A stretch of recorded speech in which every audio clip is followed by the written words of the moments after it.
Hello everybody, welcome to my channel, MarkBeingHuman. My name is Mark van Straden. This channel is about living a generative life.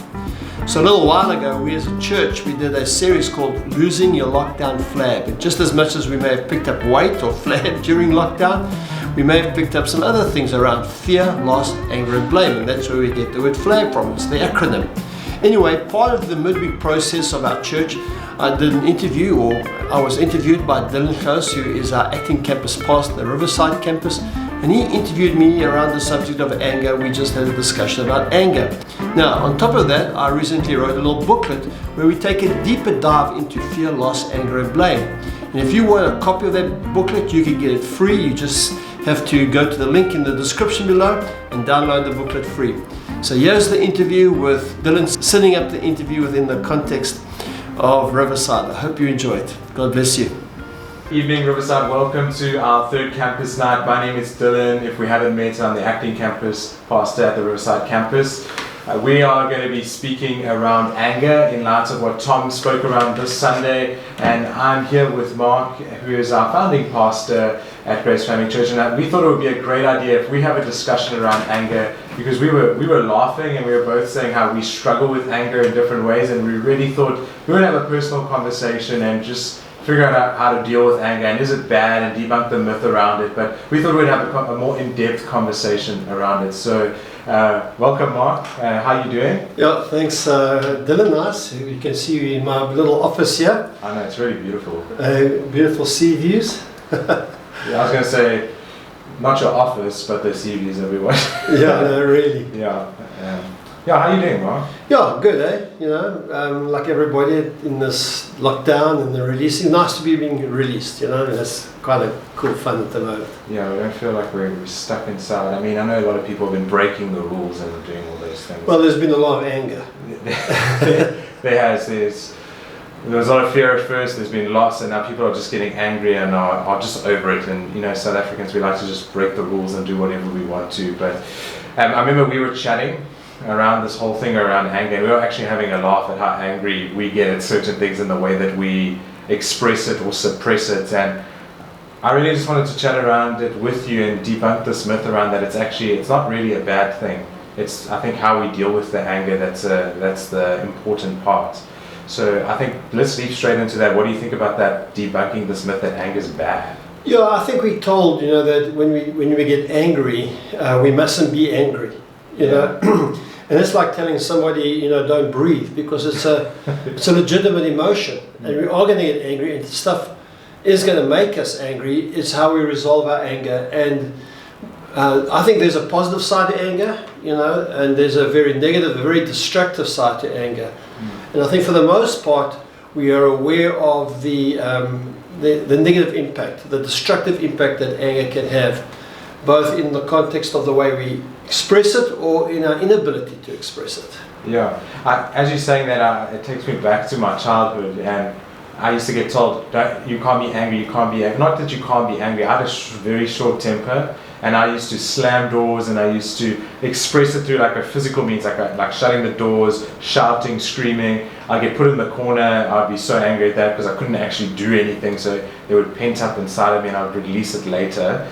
And then I had this encounter with Jesus, and I felt like a lot of that went away. But then there became the other unhealthy side where I started to suppress, and as a Christian I have to hold it down and I can't express it at all. And then what happens is I erupt like a volcano, and someone bears the brunt of that. And I think I'm trying to, and I know many of us are maybe trying to find the medium of that and try to, how do we deal with that? Because you're saying it's a good emotion. I mean, yeah, I think, and I just want to make a disclaimer, in that we are recording this before Thomas preached. Yeah. So for those of you who've watched Tom's sermon, I don't really know if we're going to be repeating what he's going to be saying, although we are doing the deeper dive into the thing of anger. To get to your question, I think that, like you know, when I first came into Christianity, you were told to kind of control your anger, and I think there is an element to that. But the Bible, I mean, there's a great story in the book of Nehemiah, and I've got the scripture here where he says, when I heard their complaints, so the people were complaining. So what the story of Nehemiah very quickly was, that Nehemiah was rebuilding the walls of Jerusalem, and they were restoring, and people were coming back to Jerusalem to reestablish the city after being in exile for 70 years. And some of the rich people were once again taking the returning exiles, the people out of exile from Babylon, and they were selling them back to their enemy as slaves. So Nehemiah hears about their complaints and he says, I was very angry. And it goes on to say, after thinking it over, I spoke out against those nobles and officials, and I told them, you are hurting your own relatives by charging interest when they borrow money. Then I called a public meeting to deal with the problem. So there were various problems. The lending of money was a problem, and a variety of things. But the point I'm saying is that in this particular incident, the anger caused them to take action, what I call redemptive action. In other words, he said it's the kind of, you probably never heard of Popeye, have you? I have. Oh, good. I'm not that young. It's the spinach, you know? Yeah, exactly. But Popeye has that moment where he says, enough's enough, or he says, you know, and we reach, and anger can get us to a point where we take action. We're seeing a little bit right now with the Black Lives Matter deal, where there's a shift, where it's not just pursue a justice issue. It's like, it's getting into the popular, it's enough. And you know, President Ramaphosa speaking about domestic violence, it's enough. So that's where anger can generate some kind of redemptive action. So it's a right place to anger. It's a right place to anger. So when we're talking about this right place to anger, because we can put it in the wrong place, we can allow it to govern us in a negative way where it's out of fear or it's out of revenge, because I think that's not good and that's not healthy, in my opinion. Yeah. No, I mean what you're saying is right. I think the destructive. What is the destructive element to anger? The essence of what I think the destructive element to anger is that it brings division, it brings divisiveness. Yeah. You see, so if I get angry with you, I create a whole sort of substructure as to why I'm angry. Maybe you've cheated me out of money, so now I'm angry with you about money. Now I can either say I'm going to use that anger to bring a resolution to this thing, or I get a vindictive and I cause more separation.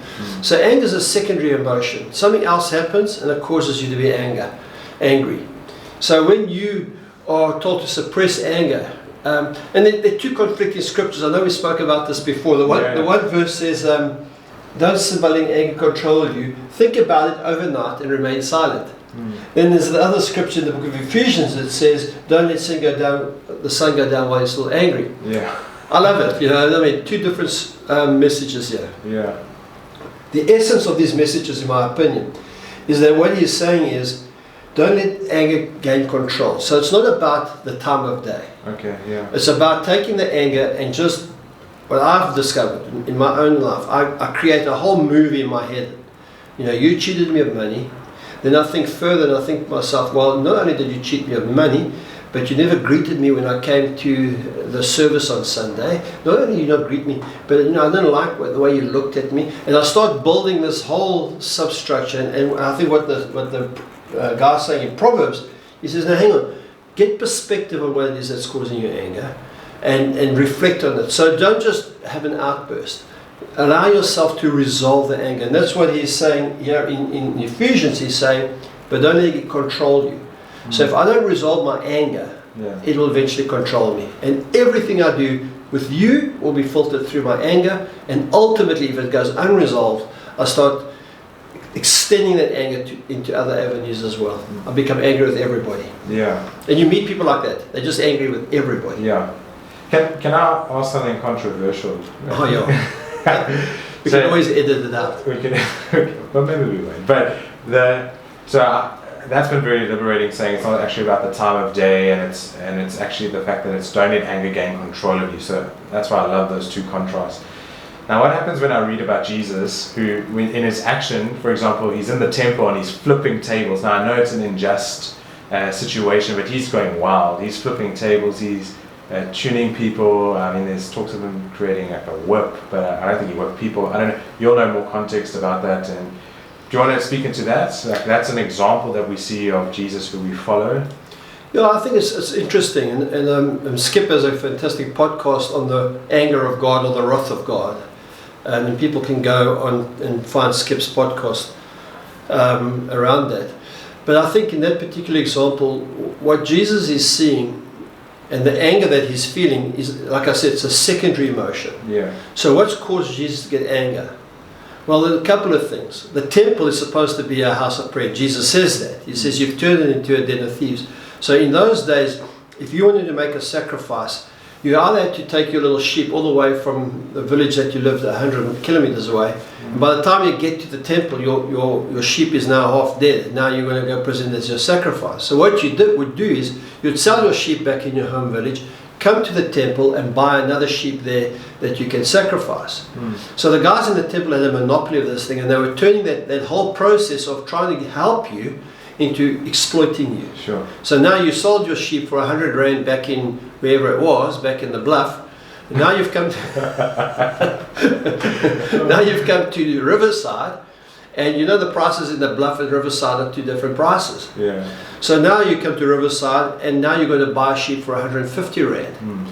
And Jesus is saying you've missed the point. The point is to help people to serve God, to make a sacrifice. And just ripping everyone off. Ripping everybody off, so making in a sense God inaccessible, making it difficult to do what they had to do. And so Jesus was enraged at the religious system. And so what he did, and what he did in his whole ministry really, was upset the religious system. But in this way, it's a very demonstrative way. And people say he never actually whipped people, and he just turned over money changers and he drove the animals out of the temple place, which was supposedly meant to be a legitimate business. So in that respect, you would call that righteous indignation or righteous anger. But we do like to leverage that idea. You know, we like to tell our wives that you are righteously angry with her because she hasn't done whatever she hasn't done. You know, it's not like that. It is something that isn't. It's driving inside of you to fix something as opposed to cause further separation. And that always is the distinction for me on how we use anger. Yeah, and how do we not?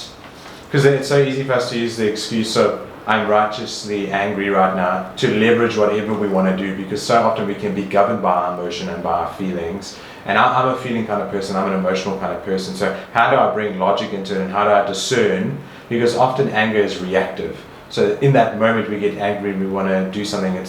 That's why it's so much easier to go away and to control and to get some perspective. But how do we to wrestle with the discerning whether it's righteous anger or whether it's just a personal agenda?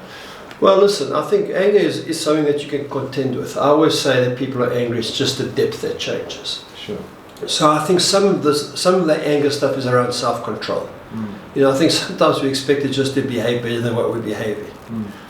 But I think when there's an offense, when somebody has offended me, they've let me down, they've failed me, they haven't fulfilled a promise, and I get angry, I think, and this is very idealistic because I don't think everybody gets 100% right, but in theory what you want to do is you want to go away and reflect on what it is and why it is that you become so angry. Then you ask yourself the question, now I'm angry, what do I do with my anger? And this is where I think it's important. I think what we do, and I think there are various ways we resolve it. I think the first way is to say, what action do I take that will reconcile me?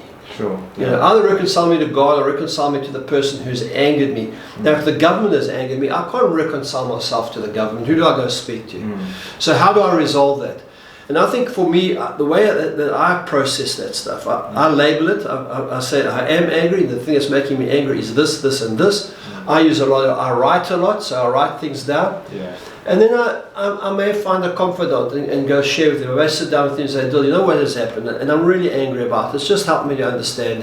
And I decompress the anger because I can't necessarily actually fix the offense. The thing that's gone wrong, I can't actually fix it.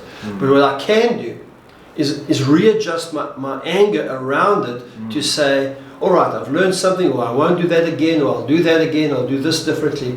But what you don't want to do is let that thing just fester inside of you and cause you to become separated from yourself, from God, and then from others. Yeah, I love what you're saying is that when I'm thinking of it is with anger is because I also like to journal things, and I agree with where we label it. It's almost like there's this mysterious thing where everything just seems to calm down, and then to share it with someone that's not the person you're angry with, that's the main one, initially, and to let that decompress and to get out. But it then builds up something where anger's the cloud, and then you can see the injustice, and the anger doesn't become your driver, but it became something that opened up a window to an injustice of this world where we can go in at that thing, and we allow the anger to motivate us in a healthy way, because we don't want to see that anymore. So yeah, I think that's incredible. I don't actually know what else to say on it because I'm feeling convicted about a lot of the stuff that I'm dealing with. I don't know if you have anything else that you want to say that. Yeah, I think, you know, when we in relationships, and it's inevitable when you got, whether it's a marriage relationship, a relationship with your children, your parents, your co-workers and things like that. So there are different, in my opinion, different levels of intimacy within relationships. Now, the people you love the most, you often become the most angry with, because there's more at stake, as it were. What I find you've got to be careful with around anger, you've got to make a distinction between the emotion of the anger and the actual issue. So that's why I think when the proverb says to us here, don't sin by letting anger control you, think about it overnight. In other words, to decompress the emotion, because emotions come and go. You can feel more angry sometimes. So just because I'm feeling better doesn't fix what was wrong. The next thing is about it is in the moment is the old thing to create a pause. You know, they say count to 10. And that's what this scripture is about. You know, it's about count to 10, decompress, and then ask yourself, how do I reconcile this thing? And this is where it takes humility. Because in my experience, what happens, especially in relationship issues, you make a stance, and then you realize maybe intellectually or objectively you're actually wrong. And then pride comes in. Then pride kicks in. You see. And once pride's in the motion, the other thing you got to be careful of, because I've seen this with people, they say sorry when they aren't sorry to alleviate the confrontation, because confrontation is hard. But there's a way to do confrontation. And I think that's what we've got to figure out. We've got to figure out of how do I understand you, help me to understand your perspective. It takes real maturity to do that. But you have to find, I think, space. You've got to switch phones off, limit distractions, and now think to yourself, okay, we're going to disagree on this. Christina and I disagree on some stuff, and we have for 41 years. We see things differently. She's much more generous towards people's perspective, whereas I'm much more clearer. And I want her to get mad at what I'm mad at, and she won't get mad at what I'm mad at, and then it makes me madder even still. You get in the cycle. It does in a cycle. So I think maturity really is when we can step back and truly acknowledge the variety of opinions and perspectives.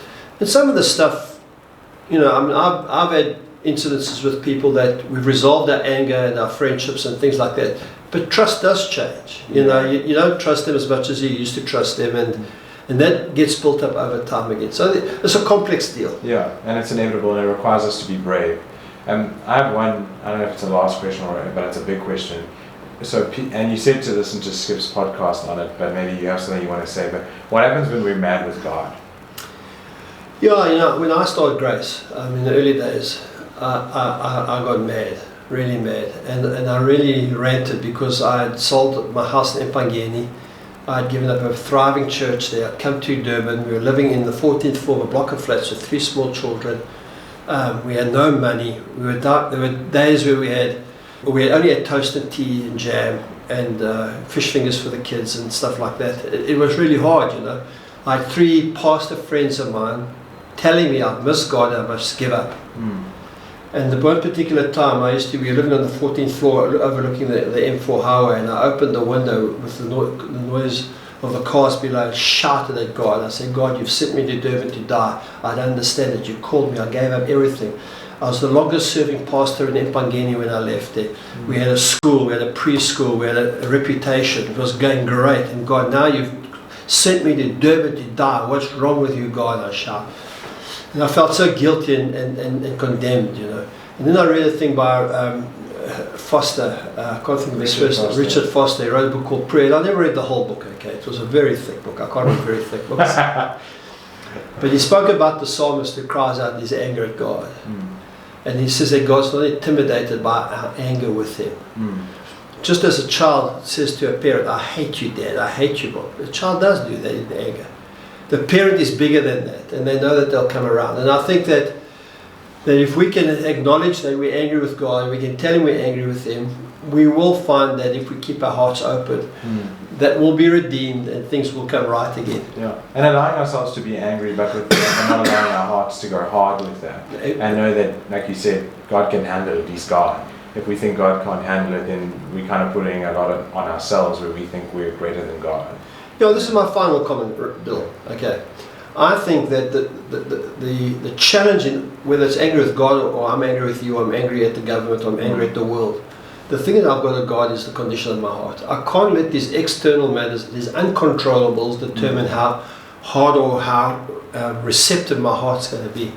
So the fight really is not against my enemy, against the things. The fight is to ensure that I keep an open heart. Yeah. And if you've been betrayed enough, if you've been hurt enough, if you've been damaged enough, that's really a difficult journey, and you may need professional help to help unpack. And I'm a great advocate for people who are physically sick because of their anger. They've got all kinds of physical manifestations of these internal psychological issues or spiritual issues. People can get incredibly self-destructive. Then you need professional help. And people can, and you can get that help. That's the good news. It's available.